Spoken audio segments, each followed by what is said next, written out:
자, 이제 뒷페이지로 넘어갈 건데 넘어가기 전에 추가로 알아야 될 거 한 두 가지만 좀 짚고 넘어갈게요. 단백질은 아미노산으로 구성이 되어 있고 아미노산은 20종류가 있다라고 했는데 요 20가지의 아미노산이 전부 탄소, 수소, 산소, 질소로만 구성되어 있는 건 아니고 특정 아미노산 같은 경우에는 황을 포함하기도 합니다. 그래서 기본적으로 CHON 이렇게 얘기를 해주지만 추가로 S까지 들어갈 수 있다 알아두면 되고, 그 다음에 핵산의 경우에는 구성원소가 탄수화물이 기본으로 가지는 C, H, O를 가지고 있고 여기에 추가로 단백질과 같이 질소를 가지고 있고 그 다음에 P, 인을 포함하고 있다. 요거까지 체크하고 뒤로 넘어갈게요.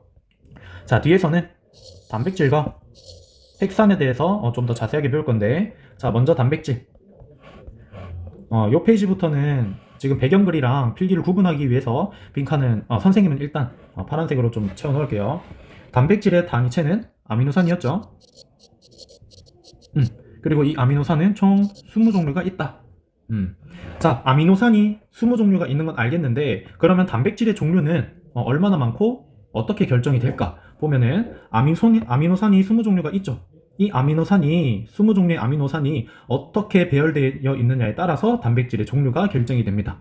요거는 조금 더 자세하게 밑에서 볼 건데 일단 여기 빈칸에는 아미노산의 배열이라고 적어 놓을게요. 무조건 배열만 가지고 다 결정되는 건 아니고 일단은 여기서는 배열이 중요하니까 배열만 체크하고, 자, 단백질이 형성될 때 아미노산에 의해서 결정되고 이 아미노산은 아미노산과 아미노산이 어떻게 결합해 있냐, 아미노산과 아미노산이 결합하면 펩타이드라는 물질이 되는데 펩타이드를 구성하는 결합이기 때문에 아미노산과 아미노산 사이의 결합을 펩타이드 결합이라고 부릅니다. 그리고 이때 펩타이드 결합을 구성하게 될 때 물 한 분자가 배출된다. 추가로 필기할 거는 물 한 분자가 배출된다. 이거를 다른 말로 물이 빠져나온다고 해서 탈수라고 표현을 하기도 합니다. 자, 그 다음 동그라미 2번. 많은 수의 아미노산이 펩타이드 결합으로 연결되어 긴 사슬 모양의 뭘 구성하느냐. 여기 그림 있죠? 아미노산이 쭉쭉쭉쭉 펩타이드 결합으로 이어져 있는 요 형태를 우리가 폴리펩타이드라고 부릅니다. 여기 폴리펩타이드.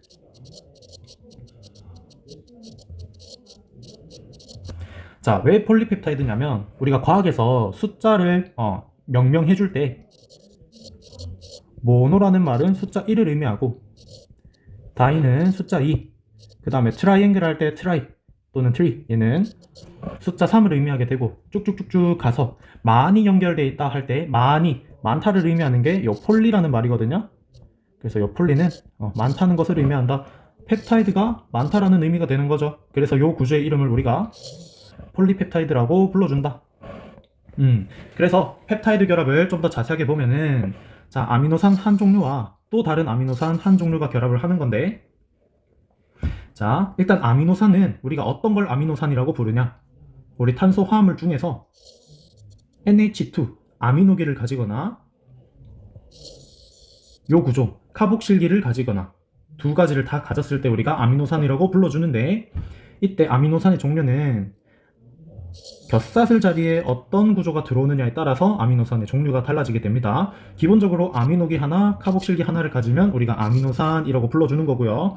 이 아미노산과 아미노산이 결합할 때 하나의 아미노산의 카복실기와 또 다른 하나의 아미노산의 아미노기가 결합을 하게 되는데, 자, 그림으로 볼게요. 이렇게 카복실기와 아미노기가 결합을 하는데 요 부분 있죠, 요 부분.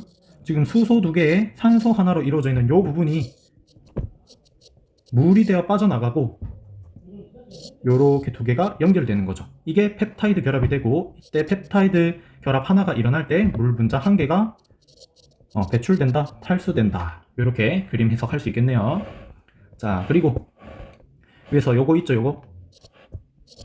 단백질은 아미노산의 배열에 따라 종류가 달라진다. 좀 더 자세하게 풀어 적으면 아미노산의 종류, 수, 그리고 배열이 단백질의 입체 구조를 결정하고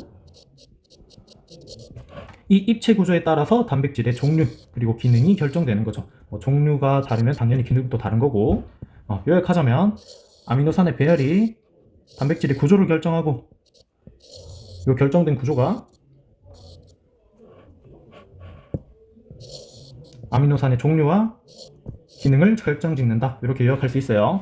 자, 밑에 Q 1, 2, 3번 잠깐 일시 정지해놓고 풀어보세요. 자, 풀이하자면 효소와 항체가 단백질로 이루어져 있냐? 여기서 했죠? 효소와 항체는 단백질이 주 성분이다. 그래서 얘는 O. 두 번째, 단위체가 아미노산이 일정한 규칙에 따라 결합하여 형성된다. 여기서 말하는 일정한 규칙은 아미노산이랑 아미노산이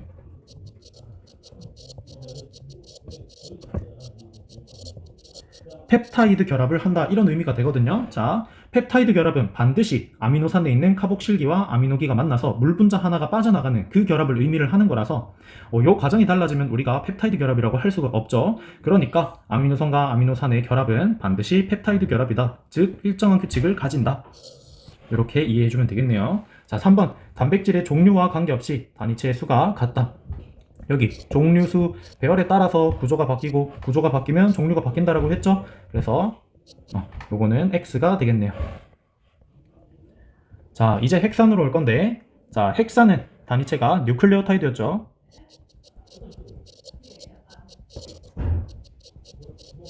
그리고 뉴클레오타이드는 인산, 당, 염기가 1대 1대 1로 결합해 있는 물질이다. 이렇게 얘기를 했었죠. 자, 그리고 헥산의 종류는 크게 DNA와 RNA 두 가지가 있는데, 분자 구조라고 나와 있는 요 그림 있죠? 이건 아까 앞에서도 그렸지만 뉴클레오타이드를 그림으로 나타낸 것이고, DNA와 RNA 차이는 DNA는 디옥시리보스, RNA는 리보스라는 당을 가진다가 되고, 그 다음에 염기 같은 경우에는 아데닌 구아닌 사이토신, 아데닌 구아닌 사이토신은 공통적으로 가지지만 DNA는 타이민, RNA는 유라실을 가진다. 이런 차이가 있네요. 정리하자면, 자, 염기 같은 경우에는 둘 다 아데닌, 구아닌, 사이토신을 공통으로 가지는데, DNA는 나머지 하나가 타이민이고 RNA는 나머지 하나가 유라실이라는 염기로 이루어져 있다. 그 다음에 당 같은 경우는 DNA에서는 디옥시리보스, 그 다음에 RNA는 리보스를 가지는데, 둘은 어떤 차이가 있나요? 그림에서 보면은 똑같이 오각형 모양의 당이라고 표시되어 있는데, 자, 우리가 말하는 리보스는 여기에 OH를 이렇게 가지고 있게 되는데, 디옥시리보스는 구조를 보면은, 자, 왼쪽에는 OH가 그대로 달려 있지만 오른쪽에는 원래는 OH가 달려 있어야 되는데 O가 하나 빠져 있어요. 그래서 디옥시리보스에서 요 디옥시가 의미하는 게 영어로 적으면은 D 또는 발음이 대로 나기도 하는데 데옥시리보스, 디옥시리보스 상관없어요. 이 D는 딜리트, 삭제하다 할 때 D거든요. 디옥시, 억시즌, 산소할 때 억시예요. 산소가 하나 삭제되어 있습니다. 산소가 하나 없는 리보스입니다. 이런 의미가 되는 거죠. 자, 산소 하나 없음. 그게 디옥시의 의미가 됩니다. 자, 그 다음 기능 같은 경우에는 앞에서 필기하고 넘어왔죠. DNA는 유전 정보 저장, RNA 같은 경우에는 유전 정보 전달의 역할을 하는데, 여기에 추가로 하나 더 나중에 배울 건데, 단백질을 합성할 때 요 RNA가 기여를 하는데, 요거는 추후에 보도록 하고, 자, 이제 분자 구조로 갈 건데, 우리가 DNA의 그림을 나타낼 때 이런 식으로 두 가닥을 그리죠. 반면에 RNA는 그림으로 나타내면은 이렇게 단일 가닥의 구조를 가지고 있거든요. 그래서 DNA 구조는 두 가닥이 이렇게 나선 모양으로 연결되어 있다. 이중 나선 구조이다.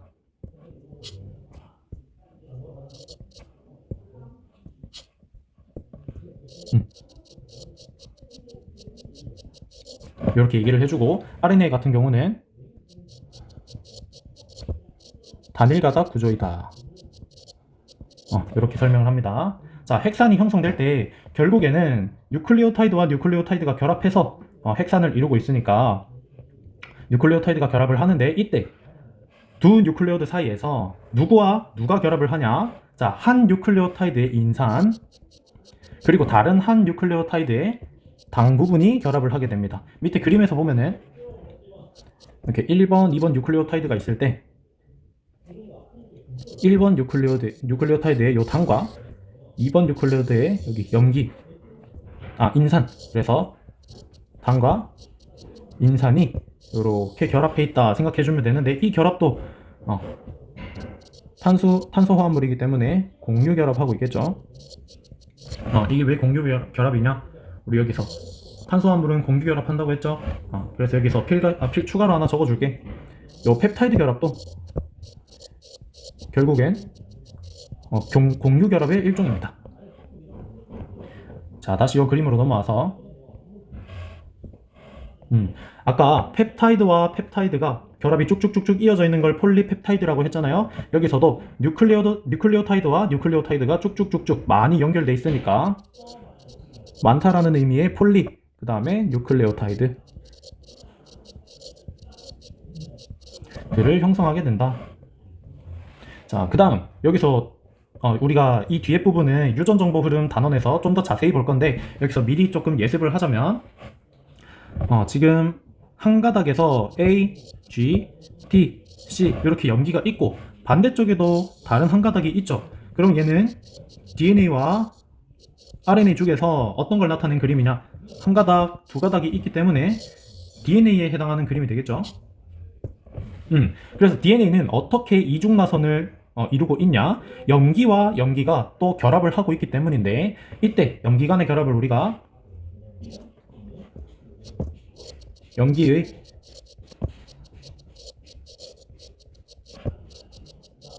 상보적 결합이다라고 얘기를 하는데, 이때 상은 상호, 서로서로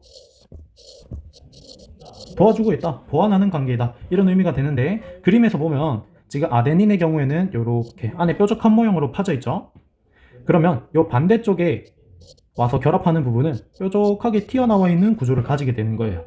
그 다음에 구아닌 같은 경우에는 이렇게 볼록할 철자 모양으로 돼 있죠. 그럼 반대쪽에 얘를 보완하기 위해서 레고 생각하면 됩니다. 이렇게 들어가 있는 모양을 가지게 되는 거고, 자, 타이민은 보아하니 튀어나왔죠. 그럼 얘는 누구랑 결합할 수 있어요? 아데닌이랑 결합할 수 있죠. 그래서 여기 아데닌이랑 결합하는 자리에 반대쪽 DNA 나선에는 타이민이 들어오게 되고, 지금 이렇게 들어가 있는 부분이 사이토신인데, 그러면 구아닌이랑 결합하는 게 사이토신이 되고, 그 다음 뾰족한 티민은 반대쪽에 이렇게 들어가 있는 아데닌, 그리고 사이토신의 반대편에는 튀어나온 구아닌이 결합할 수 있게 되는 거죠. 그래서 정리하자면 DNA에서 염기와 염기가 결합할 때 아데닌과 타이민이 결합할 수 있고, 사이토신과 구아닌이 결합할 수 있죠. 또 나중에 DNA와 RNA가 서로 결합을 하게 되는데, 이때는 아데닌과 결합하는 자리에 원래라면 티민이 와야 되지만, RNA 같은 경우에는 타이민을 우리가 티민이라고 부르기도 합니다. 타이민이 없기 때문에 이 자리에 유라실이 결합하게 되고, 그 다음에 사이토신과 구아닌은 둘 다 공통적으로 가지고 있기 때문에 사이토신과 구아닌이 결합하게 됩니다.